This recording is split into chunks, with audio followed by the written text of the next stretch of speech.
नमस्कार, आप देख रहे हैं गुड न्यूज टुडे। शाम के 5 बज चुके हैं। अनंत और श्वेता हाजिर हैं हमारे इस खास बुलेटिन के साथ, जिसका मकसद है आपको बाखबर करना, खबरों का अपडेट देना और कोशिश ये कि दिन भर की जो भी अहम खबर है वो विस्तार से आपको बताएं, लेकिन फटाफट अंदाज में, और साथ ही साथ ऐसी खबरें भी आपको दिखाएं जो शायद आप कहीं और ना देख पाएं।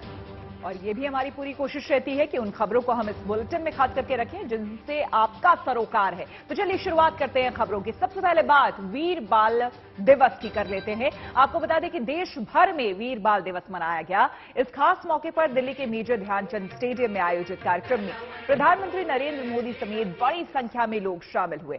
महाराष्ट्र के मुख्यमंत्री एकनाथ शिंदे और पंजाब के सीएम भगवंत मान ने भी इसमें हिस्सा लिया। इस विशेष अवसर पर गुरुद्वारा प्रबंधक कमेटी की ओर से प्रधानमंत्री मोदी को स्मृति चिन्ह और जफरनामा की प्रति भी भेंट की गई।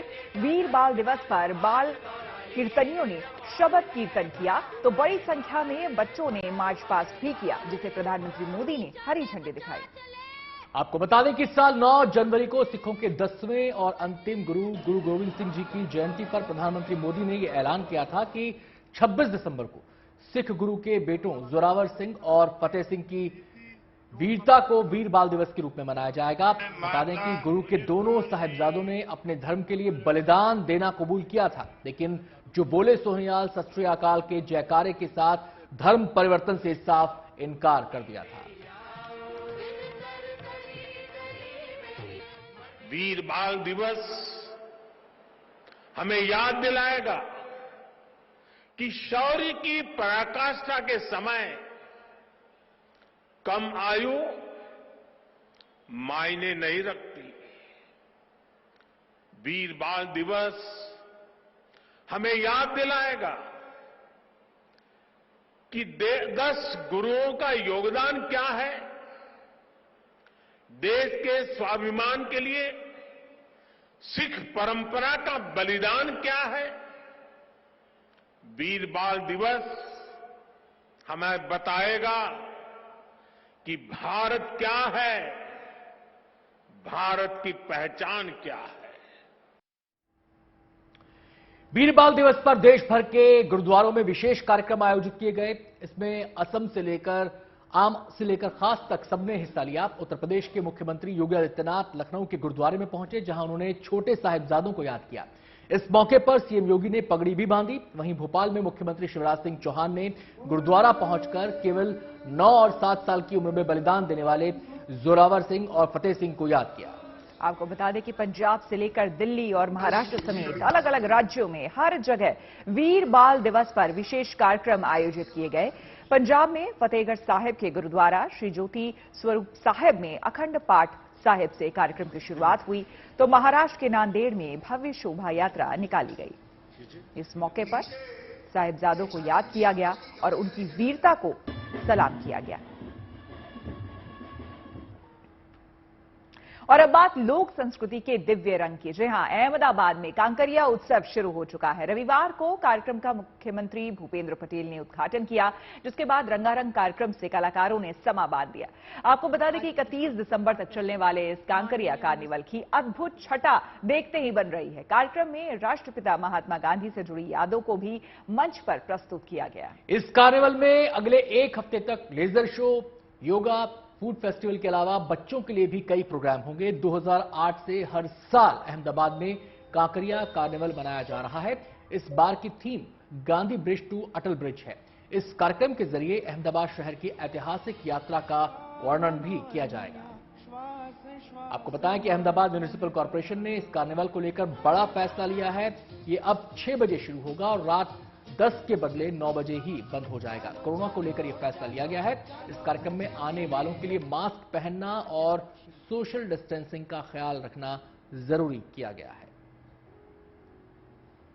आज पुष्पति सत्कार कर क्रिसमस और नए साल को लेकर अहमदाबाद के कांकरिया पर जो कांकरिया कार्निवल होता है उसकी शुरुआत हो चुकी है। रंगारंग कार्यक्रम के साथ इसकी शुरुआत हुई है। यहाँ पे आप देख सकते हैं कि आज जो आधिकारिक तौर पर इसकी शुरुआत हुई है और आज से ये पूरा जो कार्यक्रम है ये जनता के लिए खुला रहेगा। खास तौर पर यहाँ पे जो लोग आने वाले हैं, क्योंकि बहुत सारी सेलिब्रिटीज यहाँ पे आती है जो गुजराती फिल्मों से जुड़ी हुई होती है, तो एक अलग ही माहौल माहौल रहता है। लोग भी जो है वो यहाँ पे कांकरिया पे घूमने के लिए बड़ी तादाद में आते हैं। आपको दिखाते हैं जो कांकरिया तालाब, ये सालों पुराना ऐतिहासिक जो कांकरिया तालाब है, यहाँ पे ये पूरा पेरिफेरी जो आप देख रहे हैं करीब 3 किलोमीटर के ये पूरा जो गोला है, ये इसके आसपास यहाँ पे सारे लोग इकट्ठा होते हैं और बड़ी तादाद में रात के वक्त यहाँ पे लोग इकट्ठा होते हैं। वो भी बेहद खास होगा। यहाँ पे रात के वक्त यहाँ पे करीब पटाखों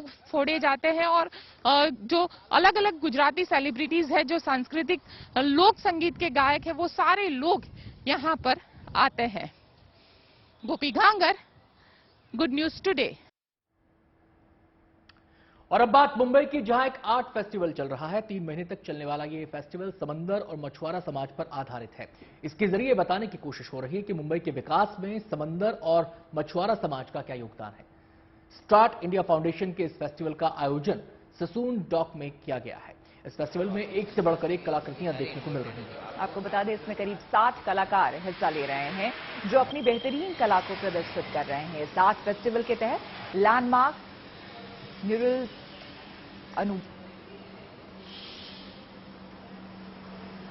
आपको बता दें इंस्टॉलेशन और सार्वजनिक कार्यक्रम भी आयोजित किए जा रहे हैं। 2014 से इस फेस्टिवल का आयोजन हो रहा है और इस साल की थीम मुंबई के समुद्र और वहां रहने वालों पर आधारित है। तो आर्ट फेस्टिवल के जरिए किस तरह से मुंबई, वहां के जीवन, जो मछुआरा समाज है, उसके अलावा जो मुंबई में तमाम लोग जिस तरह से जीते हैं, रहते हैं, वहां पर अलग अलग संप्रदाय के लोग, उन सभी को दर्शाने की कोशिश।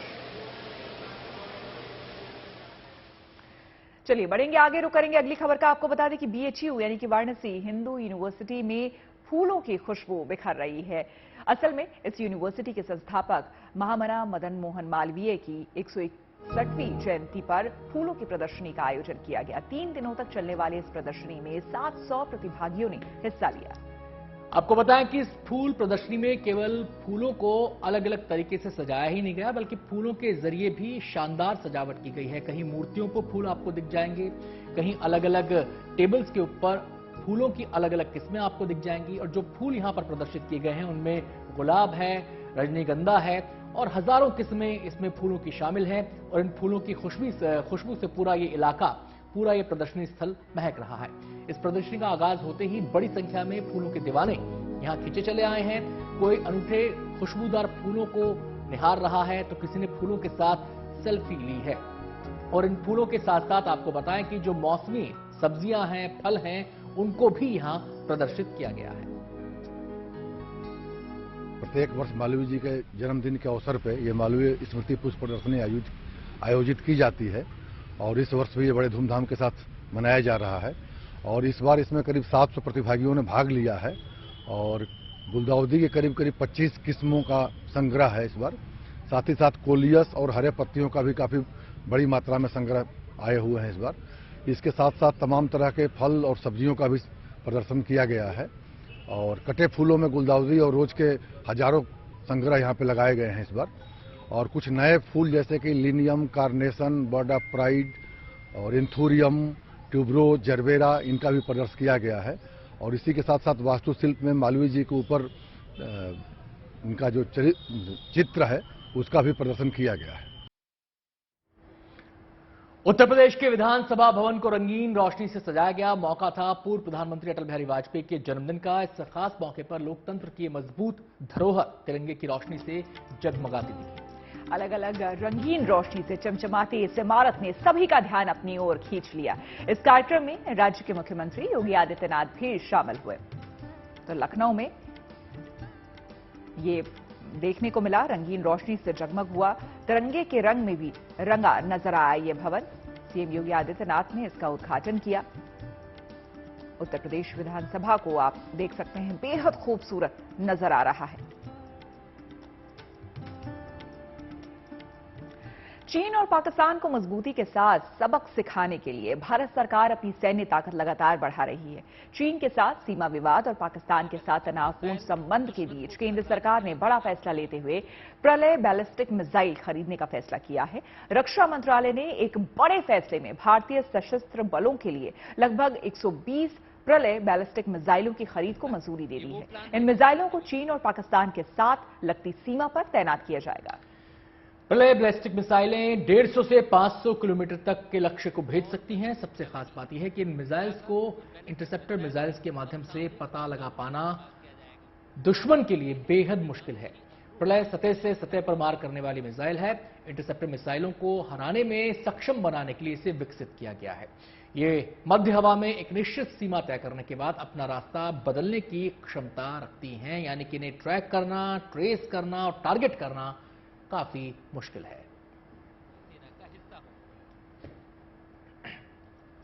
रुख करते अगली खबर का। यूक्रेन के साथ चल रहे युद्ध के बावजूद रूस अगले साल जनवरी-फरवरी से भारत को S-400 एयर डिफेंस सिस्टम की तीसरी स्क्वाड्रन की सप्लाई शुरू कर देगा। सूत्रों के हवाले से बताया जा रहा है कि हाल ही में इंडियन एयरफोर्स के अफसरों की एक टीम ने रूस में जाकर प्रोडक्शन साइट का निरीक्षण किया था। भारत ने 3 साल में रूस से S-400 एयर डिफेंस मिसाइलों के 5 स्क्वाड्रन हासिल करने के लिए 35,000 करोड़ रुपए से ज्यादा की डील की है। आपको बता दें कि सभी यूनिट्स की डिलीवरी अगले साल के अंत तक पूरी होने की उम्मीद है। S-400 को भारतीय वायुसेना द्वारा एक गेम चेंजर माना जा रहा है।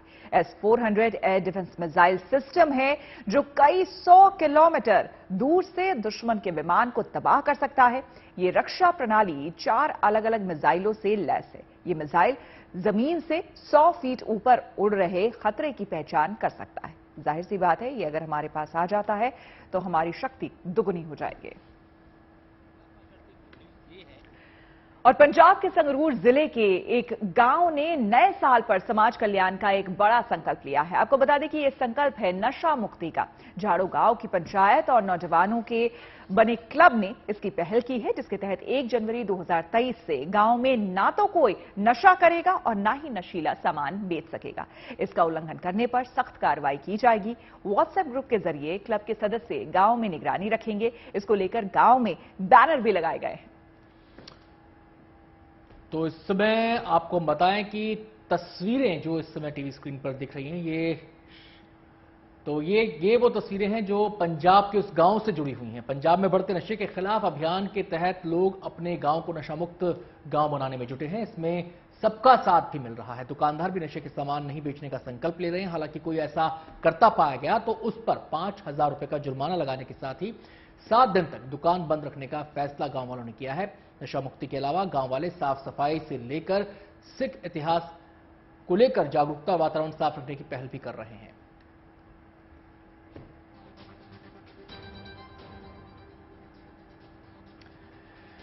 तो आपको हम बता दें, रुख करते हैं अगली खबर का, और खबर है नागपुर से। और नागपुर की खबर है एक वर्ल्ड रिकॉर्ड को लेकर, और ये वर्ल्ड रिकॉर्ड अनूठा है।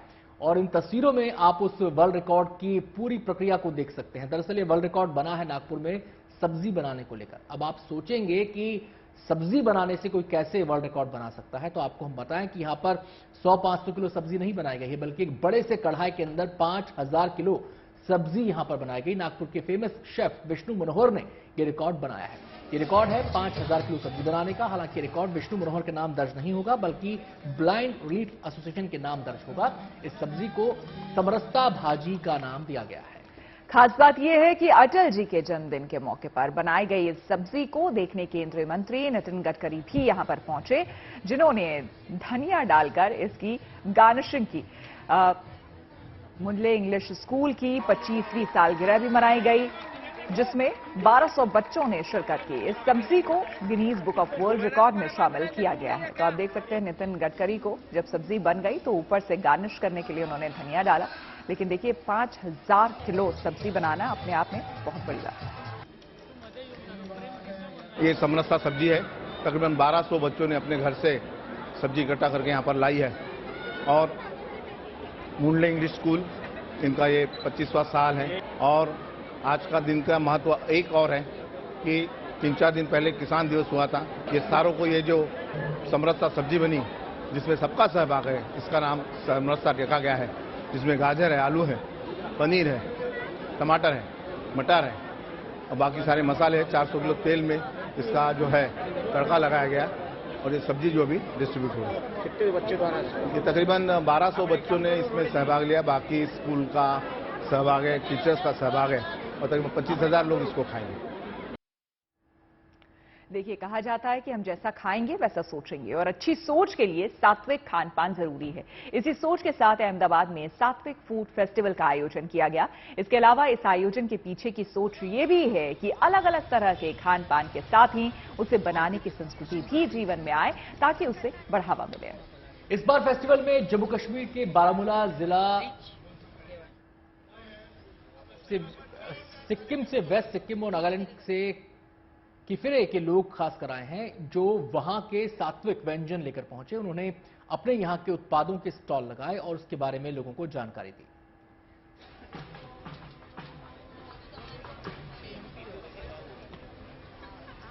और अब आपको मिलवाते हैं इंजीनियर चाय वाले से, जिसकी साइकिल वाली चाय सुर्खियां बटोर रही है। खास बात यह है कि पढ़ाई के साथ साथ अजय खन्ना नाम का यह युवक चाय भी बेच रहा है।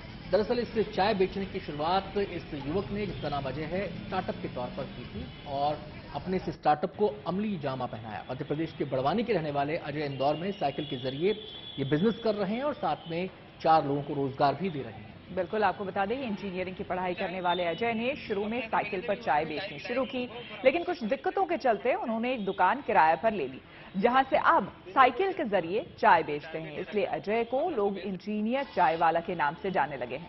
महज 5 रुपए में ये इतनी अच्छी चाय पिलाते हैं कि लोग बार बार इनकी चाय पीते हैं और उनका ये काम खूब चल निकला है। तस्वीरों में भी आप देख सकते हैं कि उनके स्टॉल पर, उनके दुकान पर कितनी भीड़ है लोगों की। तो वो यहाँ पर भी चाय बेचते हैं और बाकायदा साइकिल भी अपनी बरकरार रखी है। इसी साइकिल से वो जाकर के लोगों को चाय भी पिलाते हैं। चलिए बढ़ेंगे आगे। नए साल पर आपको बता दें, मंदिरों में भक्तों की भीड़ अचानक से बढ़ जाती है, इसलिए देश के प्रमुख मंदिरों में खास व्यवस्था की जाती है ताकि श्रद्धालुओं को भगवान के दर्शन करने में तकलीफ ना हो। वृंदावन के बांके बिहारी मंदिर में भी खास तैयारी चल रही है ताकि नंदलाल के दर्शन में भक्तों को कष्ट ना हो, क्योंकि जिला प्रशासन को उम्मीद है इस खास मौके पर 20 से 25 लाख श्रद्धालु मथुरा और वृंदावन पहुंचने वाले हैं।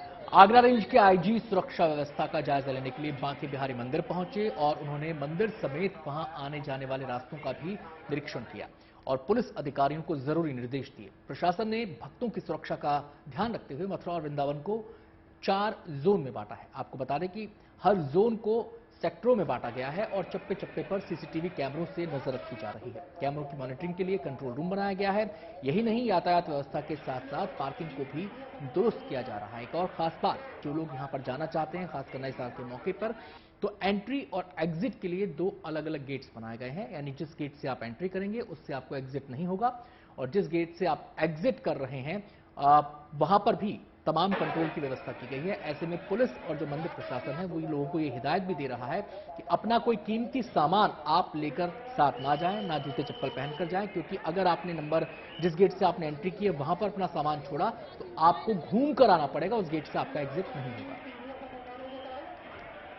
फर्स्ट और आने वाले अन्य नववर्ष के दिनों में काफी संख्या में श्रद्धालु, विशेष करके आसपास के जिलों में, जिसमें एनसीआर तथा अन्य उससे इतर भी कई जनपद है, जहां से काफी संख्या में श्रद्धालु आएंगे और उनका आना लगातार जारी है। इसको लेकर व्यापक सुरक्षा व्यवस्था सुनिश्चित कराई जा रही है। चलिए, इसी के साथ हमारे इस खास बुलेटिन में श्वेता और आनंद के साथ आज इतना ही।